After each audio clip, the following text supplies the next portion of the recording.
Assalamualaikum warahmatullahi wabarakatuh. Selamat sore, selamat datang di channel saya ini, yaitu channel Rahasia Kehamilan. Karena di channel ini kita selalu ngasih tahu hal-hal yang biasanya disembunyiin sama dokter-dokter kandungan yang sebenarnya gitulah. Nah, kalau saya kan cuma nyambi ya dokter kandungannya, jadi ya saya akan kasih tahu sejujur-jujurnya. Tapi sebelumnya, bagi yang belum mengikuti, belum subscribe, tolong atuh di subscribe. Karena subscribe itu amal. Ya. Nah, yang sudah subscribe, terima kasih. Saat ini subscriber saya udah ada 1 juta. Tapi bohong. Pada nggak subscribe sih. Nah, udah nggak apa-apa dah. Saya mah ikhlas ngasih tahu ini. Nah, sekarang, hari ini, saya akan berbagi tentang yang biasa ditanyain. Jadi saya tuh kalau bikin konten, biasa ada pasien nanya. Terus saya pikir-pikir, kok banyak ya yang nanya, udahlah saya bikinin aja. Berarti kan banyak ibu-ibu di luar sana juga nanya hal yang sama. Pada pasien-pasien yang direncanain sesar, itu biasanya nanya. Mereka kan kadang-kadang ada yang sesar itu karena hamil yang tidak direncanakan gitu ya. Nah, tapi mereka itu saya salut, walaupun hamil nggak direncanakan, tapi mempunyai keberanian untuk meneruskan. Nah, artinya apa? Ya, ada yang minta digugurin itu ada, tapi ada yang minta diteruskan itu top. Artinya, mereka memilih jalan yang susah tapi benar. Nah, setelah itu biasanya mereka nanya, mereka nggak mau lagi ini kejadian seperti ini. Walaupun kalau dirunut-runut ya, kejadian seperti ini itu ya bukan salah mereka. Mereka itu tidak bisa melawan kodratnya sebagai wanita yang harus melayani para lelaki-lelaki yang kurang ajar.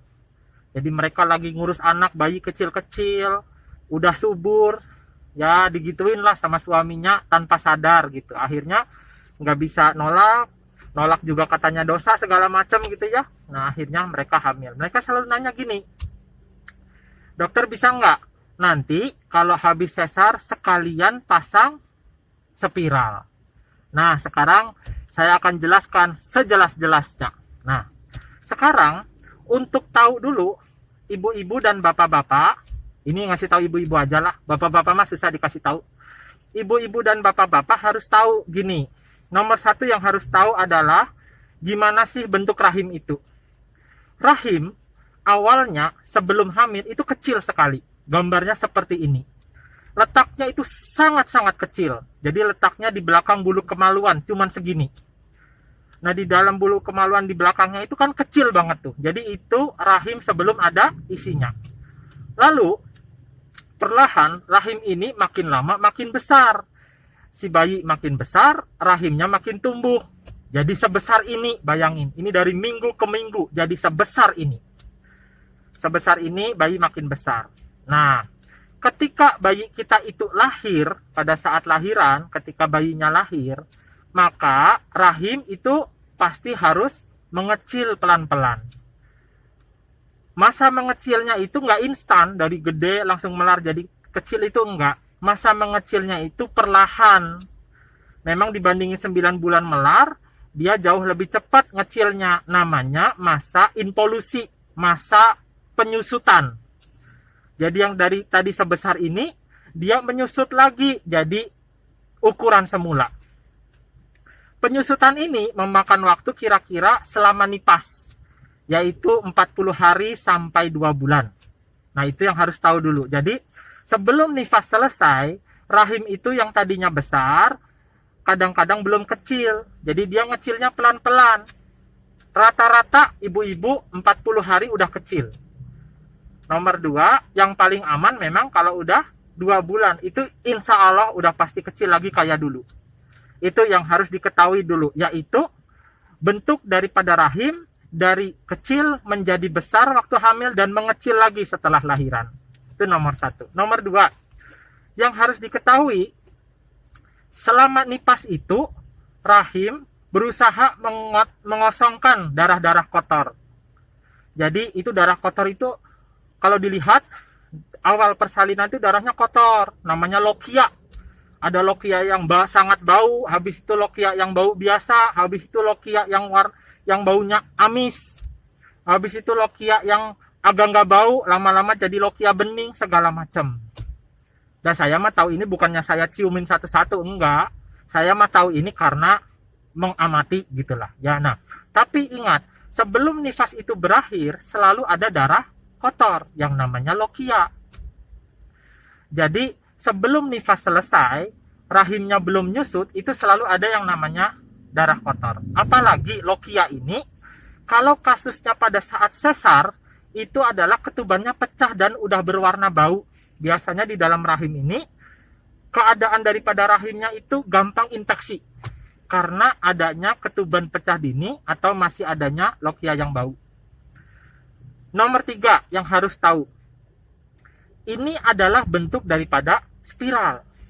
Spiral ini sangat-sangat kecil. Nah, spiral yang kecil ini memang sebenarnya pasnya, tepatnya ukurannya adalah untuk rahim yang sedang kecil. Ingat itu. Jadi kalau ruangan rahimnya lagi kecil, orang kan rata-rata dibuatnya spiral itu untuk dipasang pada saat rahimnya kecil. Nah, jadi itu cocoknya untuk rahim kecil. Nah, sekarang baru setelah ibu tahu keadaan ini, baru kita akan kasih tahu pertanyaannya tadi dari awal. Bisa nggak sih habis sesar langsung dipasang spiral? Jawabannya bisa, nggak ada masalah. Jadi begitu bayi sudah lahir, ari-ari sudah dilepaskan, sebelum operasinya selesai, di dalam rahim ditanamkan spiral. Jadi jawabannya apa, Bu? Kalau masalah bisa atau tidak, jawabannya bisa dilakukan.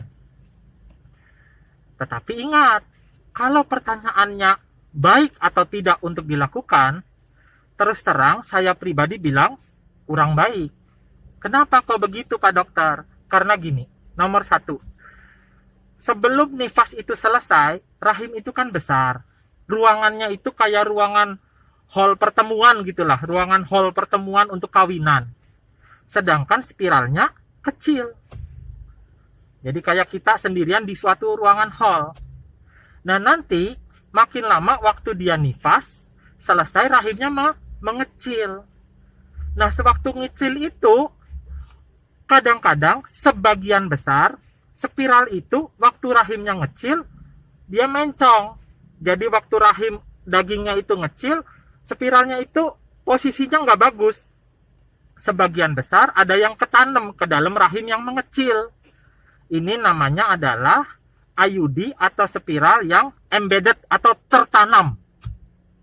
Maka sering rumah sakit besar itu mendapat rujukan. Rujukannya apa? Rujukannya itu sering gini. Ada spiral yang pas mau dicabut nggak bisa. Jadi dia pengen punya anak lagi nih, udah berselang 5 tahun, dicabut nggak bisa. Ya nggak bisa, orang dia udah nempel di dalam daging rahim. Terus kita tanya, Bu, ini dulu masangnya dari bawah waktu ibu udah lahiran atau sewaktu sesar? Rata-rata sewaktu sesar. Jadi kan memang sebenarnya takutnya nggak cocoknya gini. 1, dipasang waktu sesar, waktu rahimnya mengecil dia nancep.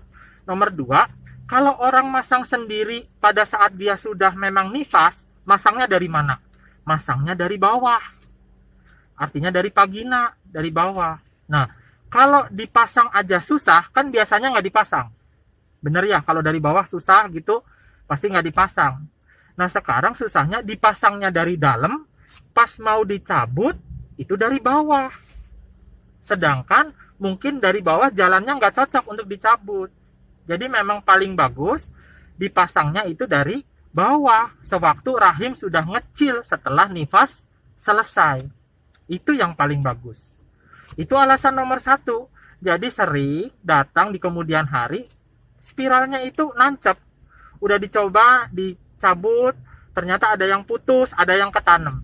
Ya kan sama aja bohong. Jadi alasan nomor 1 tidak dianjurkan itu kadang-kadang susah untuk dicabut lagi kalau tertanam pada saat rahim mengecil. Alasan nomor 2, yang tadi itu, apabila ternyata rahimnya sebelumnya ada keadaan infeksi, maka biasanya rahim di dalam itu jadi infeksinya makin berat. Ini memang agak jarang kejadian dibanding yang tadi, tapi masih relatif sering ditemukan. Jadi ternyata itu bawahnya tuh bau terus selama 1-2 bulan. Jadi rahimnya itu seakan-akan agak busuk. Kenapa begitu? Karena rahimnya itu ada zat-zat infeksi daripada kasus persalinannya, misalnya ketuban pecah busuk gitulah, ketuban pecah yang infeksi.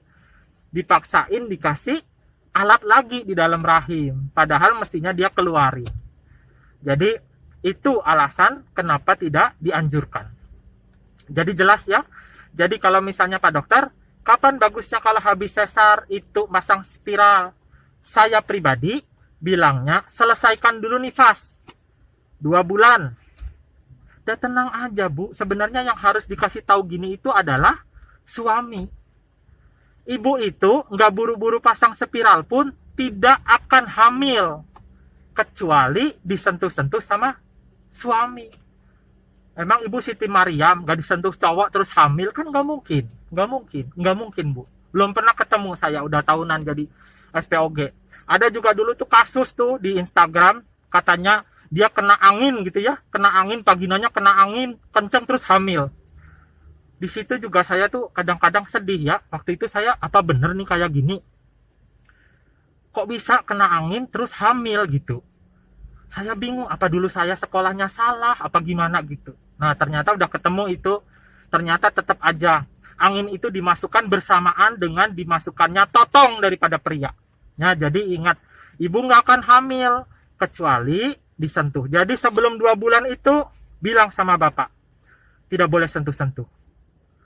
Atau ada cara-cara lain lah, ibu pakai ikat pinggang gitu ya, pakai celana kancutnya yang dari papan gitu ya, dari kayu, ibu ikat pinggang. Pokoknya gimana caranya, asal belum pakai spiral, tolong tidak boleh disentuh suami.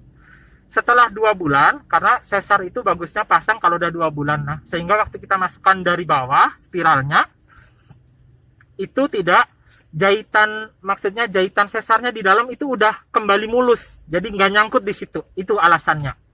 Jadi kalau ditanya paling bagus kapan? 2 bulan. Memang nifas sih kadang-kadang sebulan selesai. Sebulan atau 40 hari juga udah selesai. Kalau kepaksa banget berhubungan, pengen banget, namanya suami kan kadang-kadang otaknya didengkul tuh ya, didengkul, jadi pengen gitu, tolong dipaksa pakai kondom 2 lapis supaya tidak hamil. Jelas ya. Jadi kalau kapan harus dipasang, bagusnya 2 bulan.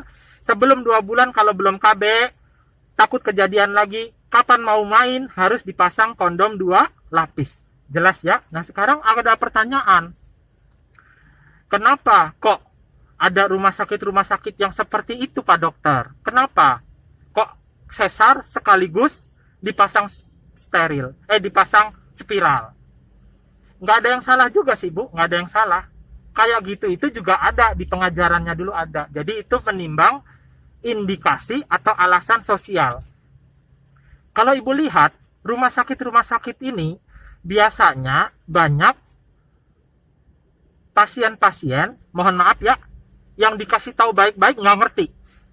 Misalnya gini nih, dia datang hamil, padahal kita tahu nih tahun kemarin aja baru hamil, sekarang hamil lagi, udah anak ketiga. Yang kayak gini ini dikasih tahu nggak bisa, padahal tahun kemarin juga dikasih tahu jangan hamil lagi ya. Iya, tahun depan datang lagi, tahun depan datang lagi. Jadi, dan itu biasanya di rumah sakit yang punya tanggungan negara. Lihat deh, jadi ada bantuan dari negara. Karena pasien-pasien itu ngerasa melahirkan itu tidak susah. Dan ingat tadi, mohon maaf saya ngomong nih, saya tuh nggak tega bilangnya orangnya itu, mohon maaf ya, pasiennya nggak mau dikasih tahu itu nggak tega, tapi memang nggak mau dikasih tahu. Jadi beranak terus. Akhirnya diharuskan. Kalau mau operasi sekarang, harus sekalian dipasang spiral. Jelas ya. Jadi yang seperti ini ya daripada nanti hamil lagi, ya kan? Anaknya jadi 6, bapaknya sekarang susah kerja, harus nggarong, harus nyopet tuh. Karena alasan itu mendingan dipasang spiral, walaupun ada resiko untuk nanti spiralnya nancep. Jelas ya. Jadi ya kalau saya pribadi sih mengharap sih yang biasa-biasa aja masangnya. Tapi Pak Dokter, kalau wanita ya biasanya tuh bilang gini, tapi Pak Dokter saya takut kalau nanti jadi pasang 2 kali gitu, jadi sakit ya. Cara masang spiral itu ada yang sedikit sakitnya, sedikit kan dikasih obat dulu. Dan lihat-lihat dokternya, kalau dokternya mau ngasih obat mah biasanya nggak begitu sakit Bu. Sakit juga sakit sedikit, tapi itu kan untuk spiral untuk 8 tahun. Daripada ibu paksain lagi sesar, dikasih spiral, terus nanti nyopotnya berulang kali tuh. Biasa ke puskesmas nggak bisa, dirujuk ke rumah sakit tipe D, habis itu rumah sakit tipe C, habis itu rumah sakit tipe B, akhirnya dioperasi karena nggak bisa tuh. Jadi kerjanya lebih panjang. Udahlah, kalau mau pasang spiral nanti aja, nunggu nifas selesai, minta dokternya kasih obat supaya tidak terlalu nyeri. Dan ingat, selama ibu belum siap, itu bapak tidak boleh membuka resleting celananya, daripada nanti totongnya berdiri lihat ibu hamil lagi. Gitu ya. Terima kasih, hari ini saya berbagi, moga-moga yang perlu video ini bisa mendengarkan, gitu ya. Jangan lupa yang belum subscribe, aduh pencet atuh, itu susah amat tut gitu ya. Wassalamualaikum warahmatullahi wabarakatuh.